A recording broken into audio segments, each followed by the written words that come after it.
Big Boss season 9 இன்றைக்கி எபிசோடில் பார்த்தீங்கன்னா நம்ம முன்னாடி வீடியோவில் சொல்லியிருந்தோம். பார்வதி டீம் தான் இந்த டாஸ்கில் வின் பண்ணியிருக்காங்க. அவங்க பார்த்தீங்கன்னா கொடுத்த 5 சாங்குமே கிட்டத்தட்ட 16 நிமிஷத்துலேயே அவங்க எல்லா சாங்கையும் கண்டுபிடிச்சிட்டாங்க. ஆதிரையும் கனியும் சும்மா சொல்லக்கூடாதுங்க, கரெக்டாக வந்து கண்டுபிடிச்சிட்டாங்க. பார்வதியும் கமருதீனுமே கரெக்டான ஸ்டெப்பு படுத்தால் தான் இவங்களும் கண்டுபிடிச்சாங்க. ஸோ அந்த டீம் பாண்டிங் இந்த 4 பேருக்குள்ளே நல்லா இருந்தால் தான் இவங்க இந்த டாஸ்கில் வின் பண்ணியிருக்காங்க. ஸோ அமித்தோட டீம் பார்த்தீங்கன்னா 5 சாங்கில் 4 சாங் கண்டுபிடிச்சாங்க. பாவம் ஒரு சாங் அவங்களால கண்டே பிடிக்க முடியல, கிவ் அப் பண்ணிட்டாங்க. பார்த்தீங்கன்னா வினோத்தும் சாண்ட்ராவும் அந்த சாங்ஸ் கண்டுபிடிக்கும் போது யோசிச்சுட்டு இருந்தாங்க. அப்போ பார்த்தீங்கன்னா அவங்கள டிஸ்ட்ராக்ட் பண்ணுற மாதிரி மற்ற டீம் மெம்பர்ஸ் போயிட்டு அவங்கள வந்து யோசிக்க விட முடியாமல் வேறு திசையில் வந்து அவங்கள திசை திருப்ப பார்த்தாங்க.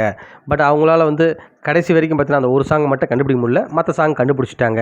இதுலேயும் பார்த்தீங்கன்னா சாண்ட்ராவை பார்த்தீங்கன்னா கனி மேலே வன்மத்தை கக்குறாங்க.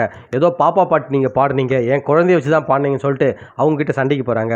உண்மையாகவே இந்த சாண்ட்ரா என்ன தான் நினச்சிருக்காங்க தெரில. யார் என்ன சொன்னாலுமே கை தொட்டா குத்தம், கால் தொட்டா குத்தம் தான் பண்ணிகிட்ருக்காங்க.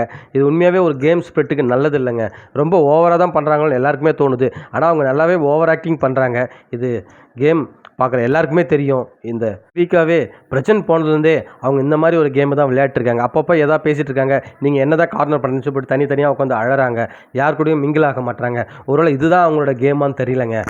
நம்ம சொல்லியிருந்தோம் டார்கெட் பண்ணுற மாதிரி தான் இருக்குது சாண்ட்ரா. இதோட பார்த்தீங்கன்னா இன்னும் எபிசோட் முடிஞ்சதுங்க.